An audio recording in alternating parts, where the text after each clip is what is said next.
રાજ્ય સરકારના કેબિનેટ મંત્રીએ સ્વીકાર્યું કે સરકારી અનાજનો જથ્થો હલકી ગુણવત્તાનો છે। આ રીતના ગોડાઉનમાં અનાજનો જથ્થો હલકી ગુણવત્તા હોવાનું જણાવતા કેબિનેટ મંત્રી કુંવરજીભાઈ બાવળિયાએ હારીજ ખાતે રાજ્ય પુરવઠા નિગમના ગોડાઉનની મુલાકાત લીધી હતી।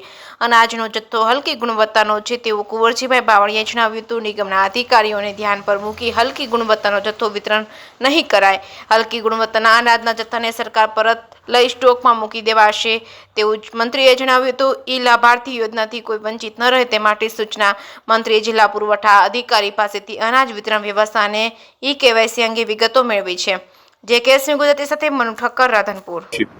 એની સાથે સમી હારીજની સાથે રસ્તામાં જ્યાં જ્યાં અમારા એફસીઆઈનું ગોડાઉન અને અન્ન નાગરિક પુરવઠાના ગોડાઉન હતા ત્યાં પણ અમે મુલાકાત લીધી। ત્યાં ક્યાંક કોઈ જગ્યાએ ખાસ કરીને વજન ઓછું આવવાની ફરિયાદ હતી।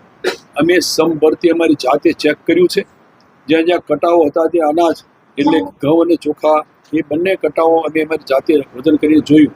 અમારા બધા આ વિસ્તારના ધારાસભ્ય પ્રતિનિધિઓની હાજરીમાં અમને ક્યાંય કોઈ વજનની ઘટ આવતી હોય એવું જાણવા જોવા મળ્યું નથી। તેમ છતાંય ક્યાંયથી કોઈ પ્રૂફ સાથે અમારા ધ્યાન પર આવશે તો રાજ્ય સરકાર એ બાબતે ખૂબ કડક છે। કોઈ જગ્યાએ એમાં ગેપ નહીં રહે અને જ્યાં ક્યાં એવું થતું છે ને કોઈ જગ્યાએ જવાબદારને કોઈ છોડવામાં નહીં આવે। હારીજ ખાતે ખરાબ હારીજ ગોડાઉન ખાતે પુરવઠાનો જે માલ જો ખરાબ જોવા મળ્યો। ના, એ ખરાબ ન હતો પણ થોડી હલકી ગુણવત્તા વાળો અમને જોવા મળ્યો છે।